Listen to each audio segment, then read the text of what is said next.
Permanent settlement 1793, जिसने किसानों की जिंदगी पूरे तरीके से बदल के रख दी।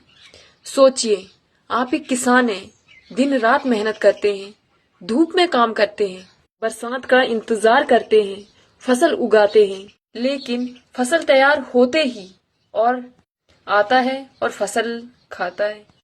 पहले लगान दो, और अगर लगान ना दे पाओ तो जमीन भी जा सकती है। आज की कहानी सिर्फ टैक्स की नहीं है, ये कहानी है लाखों भारतीय किसानों की, ये अमीर बनने की, और ये कहानी है ईस्ट इंडिया कंपनी के उस फैसले की जिसने बंगाल के गांव-गांव की जिंदगी बदल दी। 1793 में लॉर्ड कॉर्नवालिस ने एक नया सिस्टम शुरू किया। इसका नाम था परमानेंट सेटलमेंट। ब्रिटिश ऑफिसर्स को लगा कि ये उनका सबसे बेहतरीन आइडिया है, लेकिन क्या सच में ऐसा था? आइए जानते हैं। कंपनी की सबसे बड़ी परेशानी, बैटल ऑफ बक्सर के बाद कंपनी को बंगाल, बिहार और उड़ीसा से टैक्स मिलना शुरू हो गया था, लेकिन एक प्रॉब्लम थी। हर साल कितना टैक्स मिलेगा, इसका कोई पक्का हिसाब नहीं था। कभी कम पैसा आता था, कभी ज्यादा। कंपनी को हर साल टेंशन रहती थी। लंदन में बैठे कंपनी के मालिक एक ही बात चाहते थे, हमें हर साल फिक्स इनकम चाहिए, और इसी सोच को परमानेंट सेटलमेंट का आइडिया पैदा हुआ। लॉर्ड कॉर्नवालिस की योजना। 1793 में गवर्नमेंट जनरल लॉर्ड कॉर्नवालिस ने एक नया कानून लागू किया। इसका ऐसा मानना था, जमींदार को जमीन का मालिक मान लिया गया, और उसने कहा, तुम कंपनी को हर साल एक फिक्स अमाउंट दोगे, चाहे फसल अच्छी हो या बुरी, चाहे बारिश हो या सूखा, कंपनी को अपना पैसा समय पर चाहिए था। इसी को परमानेंट सेटलमेंट कहा गया। परमानेंट का मतलब एक बार टैक्स फिक्स हो गया तो हमेशा के लिए फिक्स रहेगा। जमींदार खुश हो गए। अब वो खुश क्यों हुए? अब आप सोचिए, अगर किसी जमींदार को पता है कि कंपनी को हर साल 100 रुपया देना है और वो किसानों से 200 रुपया वसूल कर ले, तो बचे हुए 100 रुपये उसके। इसी वजह से कई जमींदार बहुत अमीर होने लगे।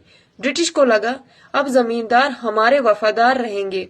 अब जमींदारों को लगा, अब हमारी इनकम बढ़ेगी। दोनों खुश थे, लेकिन एक आदमी था जो खुश नहीं था, और वो कौन था? भारतीय किसान। सबसे बड़ा नुकसान किसानों को। परमानेंट सेटलमेंट का सबसे बुरा असर किसानों पर पड़ा। जमींदार को कंपनी को पैसा देना ही था, इसलिए वो हर साल में लगान वसूल करता था, चाहे बारिश कम हुई हो, फसल खराब हुई हो या गांव में मुसीबत हो, किसान को लगान देना ही पड़ता था, और अगर नहीं दे पाए तो उस पर कर्जा चढ़ जाता था। कई लोगों की जमीनें चली गई, कई लोग गरीब होते चले गए। कंपनी का असली मकसद क्या था? ब्रिटिश ऑफिसर बोलते थे, हम किसानों की मदद करना चाहते हैं, लेकिन सच क्या था?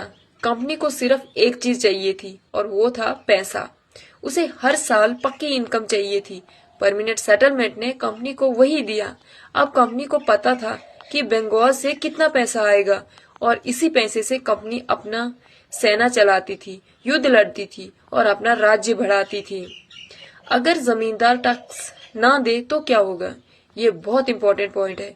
कंपनी ने एक सख्त रूल बनाया, अगर जमींदार समय पर टैक्स नहीं देगा तो उसकी जमीन नीलाम कर दी जाएगी, यानी ऑक्शन में बेच दी जाएगी। इसी वजह से जमींदार भी किसानों पर और ज्यादा भाव डालते थे। उन्हें डराते रहते थे कि कहीं उनकी जमीन ही न चली जाए। ब्रिटिश को क्या फायदा हुआ इससे?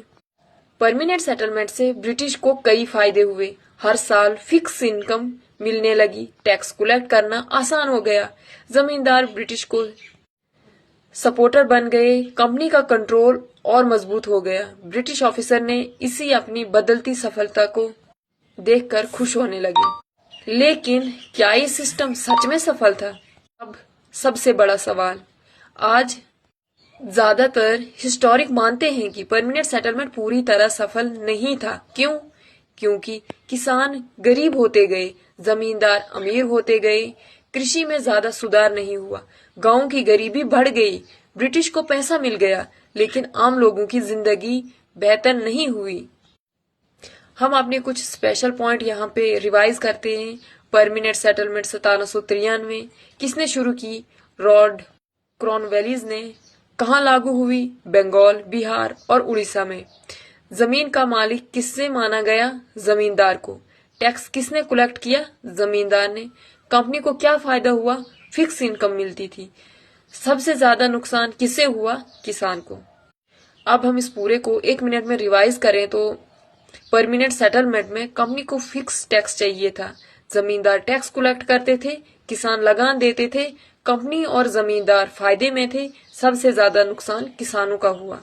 1793 में ब्रिटिशों ने सोचा था कि उनको एक परफेक्ट सिस्टम बना लिया है। कंपनी को पैसा मिल रहा था, जमींदार खुश थे, सब कुछ ठीक लग रहा था। लेकिन गांव के अंदर एक अलग कहानी चल रही थी। किसान कर्जे में डूब रहे थे, गरीबी बढ़ रही थी और धीरे धीरे लोगों के दिल में ब्रिटिश शासन के खिलाफ गुस्सा पैदा हो रहा था। परमानेंट सेटलमेंट ने ब्रिटिश राज्य को मजबूत जरूर किया, लेकिन उसने भारतीय गांवों की नींव को कमजोर भी कर दिया।